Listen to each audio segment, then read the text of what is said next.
The Balinese Monkey Wolf. Told from a child's perspective. So after many years of promise, my mother and father had worked up the funds to take a long-planned and well-earned holiday to our chosen destination, Bali, Thailand. After we all had dreamt of boarding a plane and landing in Thailand, our family finally was doing exactly that.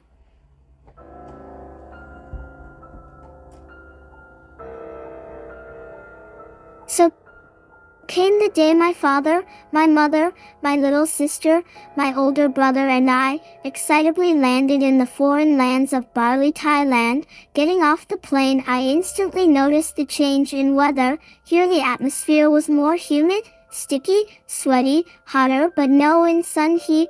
The heat was in the air. Arriving to cabin huts and living quarters, the welcoming was everything I had dreamt of, a weave of flowers, dancing fire ceremony. The guy who showed us how to make jungle fire was very funny, joking that when it rains we can't cook the food, so we all just go to McDonald's.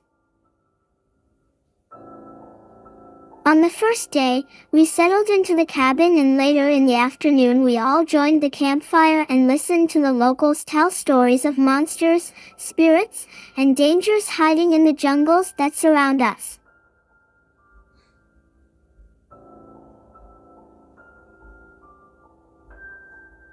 We heard about the local jinns that haunt most of the old and abandoned buildings in Bali, and we listened to tales of spirits lurking around water holes, but the one story that stood out the most was about the monkey wolf. The monkey wolf was a baboon-like creature that shared traits in its appearance of both wolf and monkey, having the head and mane of a wolf-like creature and the body of a baboon with a lion's tail, its teeth long, sharp, and its stare vaguely see-through, and the feeling of being prey becomes an overwhelming sensation. You are its prey. Its scream, a squalling noise of intoxicating sound, causes fear, and you left to respond with fight, flight, or left frozen, unable to move, unable to avoid the pending doom as this monster comes bearing down on you with mass and force. Its strength unable to be matched, for man would have no chance in surviving an encounter with might and anger of the monkey wolf. I went back to the family cabin and couldn't sleep at all most of the night. Outside of the cabin, I could hear something moving within the trees outside. Something was jumping from tree to tree. That's when I heard whatever it was scream, "Mahahodadur, Mahahodadur, Mahahodadur." I heard my father get up, so I got up as well. I watched him check outside as he peeked out through the front window with only the moon's lights reflecting on the canopy. My father was unable to see what was making all the noise, and then shrugged it off and went back to bed. After all, we are in foreign lands and wild animals are or should be expected, right? I asked my father. My father was always great with words stated.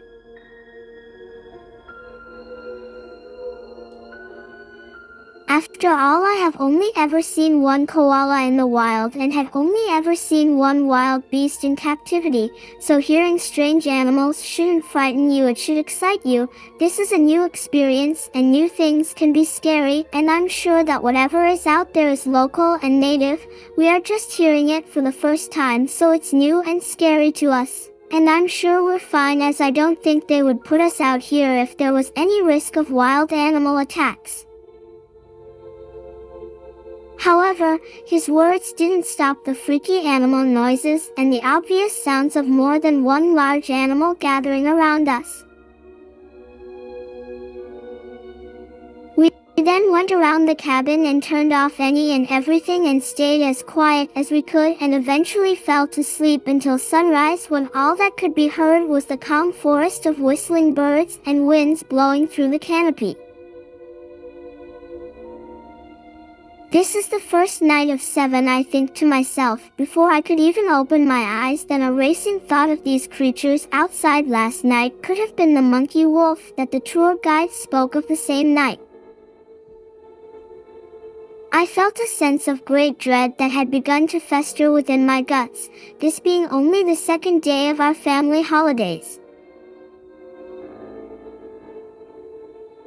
I was quickly distracted by the smell of a delicious breakfast, pancakes, fruits, and toast. The smell flooded the air with the morning breeze, bringing the smell of breakfast mixed with the fresh forest flowers. I couldn't help but let all worries drift away and welcome this new day. A new adventure awaits.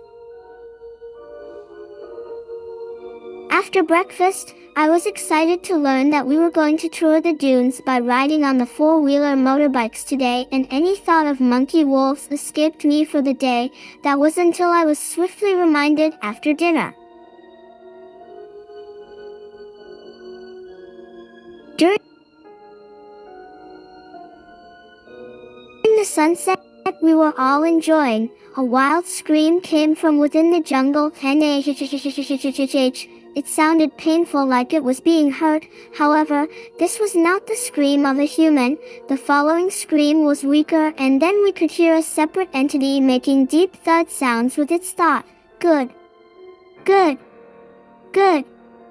Then, before anyone responded, all noise had gone down to silence, like all sound had been sucked, and if anyone dared to speak, no sound would leave their mouths. So in fear, all that heard the screams and thuds stayed completely silent, as did the birds, the forest trees, even the bees didn't make a sound, until one man came from the back. Seeing everyone frozen and in silence, he asked, "Hey, what's going on?" And everybody just seemed to move on, as if it didn't happen. Well, bugger that. I'm asking more questions, confirming what I had planned in my own head. Otherwise, I just might crap in the bed, because I'll be hiding under the sheets all freaking night, holding a light and shaking with fear and fright.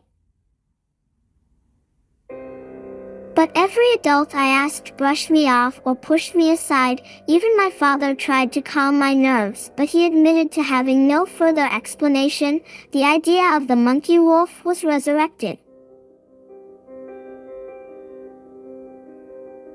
A monkey that looked like a lion started to paint the picture of what this creature might look like. However, imagine this creature I might. The image of this vicious monster, this beast with fur and fangs, that I had conjured up within my mind was nothing in comparison to being up close to the real thing. As we would find out later that very same night.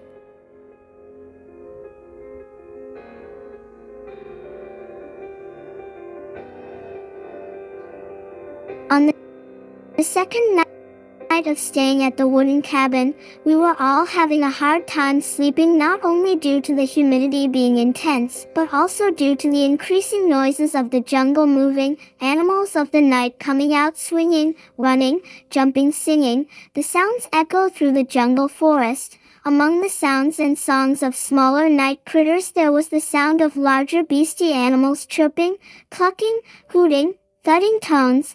The emanating noises sounded as if they were swarming around us, with the increasing sounds of crashing branches and snapping twigs. All I could do was lay in the bunk bed with my sister below, listening to all the emerging commotion outside. I lay there knowing it was the monkey wolf, just as I had heard it that day. Now it's here, just outside. I swear that it is. As the fan blew warm air around the room and I stared at the roof, I asked while still looking at the roof, "Sis, can you hear that?" "Yes," she replied instantly, and sounding relieved, I was also awake. "What is the big thing moving through the top of the trees? It sounds like there's more than 1 inch." I really did not want to scare her, so I too said I am really not sure. I then leaned my head over the side of the bed and questioned with a positive tone, "Want to investigate?" "Yeah, all right then," she replied. "Are you frightened, sister?" my younger sister asked.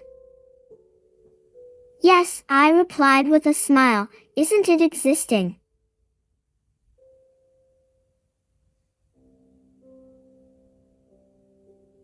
We both went to the small window between the bunks and slid back the corner of the blinds. At first there was nothing but darkness, then our eyes adjusted and we could see the forest was light with the light of the moon. We could see the canopy moving with the breeze. As we are gazing out into the forest, we see one of the trees shake suddenly, then the one next to it, then the next tree. Something was moving through the trees, jumping one to the next. In the canopy the tree shook and the shadow of leaves flying and falling became more clearer as we tried to focus into the darkness, trying to glimpse of what was moving about. However, there was no need to get a closer look as it was coming towards us, and what I had seen was already enough.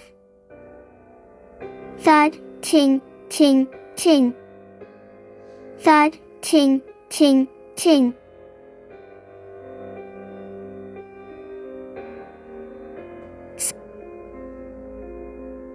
Something was being thrown at the cabin, a rock or a nut. Something just hit the hut.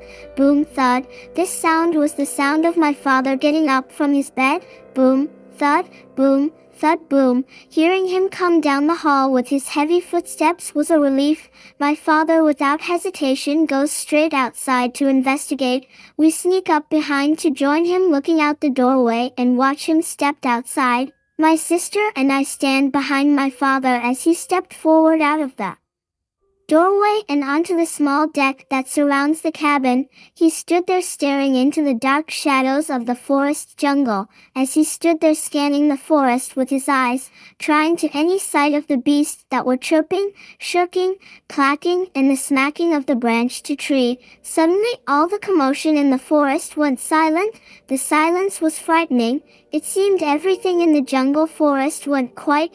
No echo, no movement. Not even the sound of the wind. And it's felt like even the sound our breathing has fallen silent, then breaking the silence a small fruit. Nut or small rock was thrown at my father.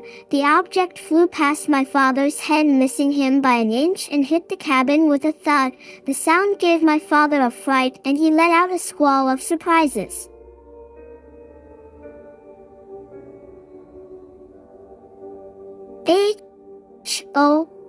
Holy shit, what was? He asked out loud.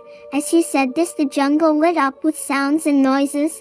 The beast squawked and squawked again, and then more of the animals came from deeper in the forest and they all started throwing things at the cabin. My father came rushing back into the cabin, telling us to close the blinds and turn off all the lights. The wild beast continued to throw heavy things at the cabin. My sister and I went to the bedroom and peeled back the corner of the curtain. Peering out the window into the dark moonlit jungle forest, we could see one of the animals. Was this the monkey wolf? I asked myself.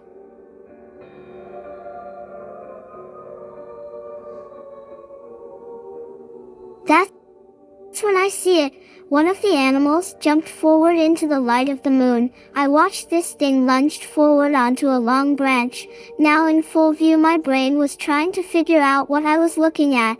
This thing looked like a baboon but had the face of a wolf. Its tail stood up and the tail was tipped with a fluffy fur.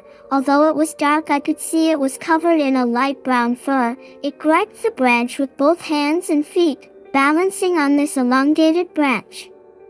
Bending under its weight, I watched it then barked a violent sound to its left, and more of these beasts came clapping, squeaking, banging and snapping tree branches as they all gather and begin to swarm the cabin. I watched 7 pairs of glowing white eyes gathered and stared back at me and my sister. The main one barked orders to the others as they creeped their way into the light of the moon. I could now see 7 of the brown white-eyed beastie animals jumping closer, making a loud commotion as the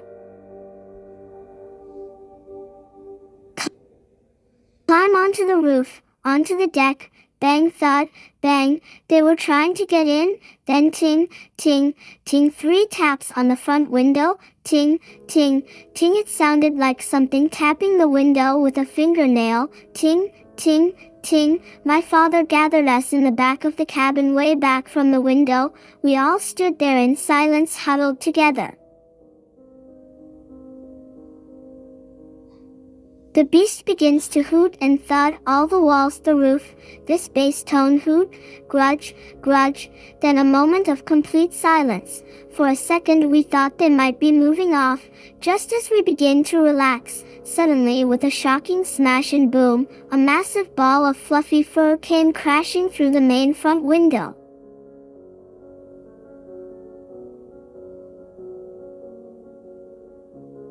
As this thing unrolled and now came face to face with this beastly creature, the creature screamed with an overwhelming quill. This thing started throwing the furniture. We were frozen looking at this thing, and was not a baboon, it was not a wolf.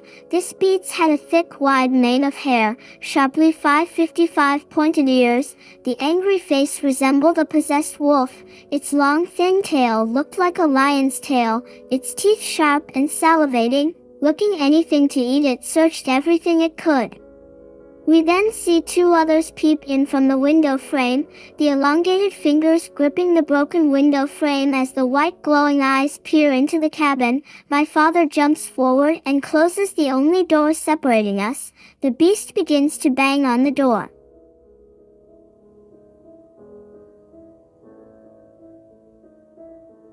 My Dad smashed the back window and fed us out one after the other as quietly as he could. He then jumped from the window and we ran towards the tour guide's area. I paired back to the cabin, fading into the distance, and could still hear them trashing everything inside. We finally got to the tour guide's cabin and rapidly explained what happened. My father and he went back to the cabin where the monkey wolves had been. However, they were no longer inside or in sight. They had vacated, and the fear of them returning had us on edge. We were relocated to the other side of the island for the remaining days of our holidays, and I swear those things followed us. I could hear them every night outside. I slept with one eye open, awaiting the next invasion. Thanking You, written by Ryan Dylan Brassington. September 23rd, 22. Thank you so much. Please like, subscribe, do whatever you kids do these days.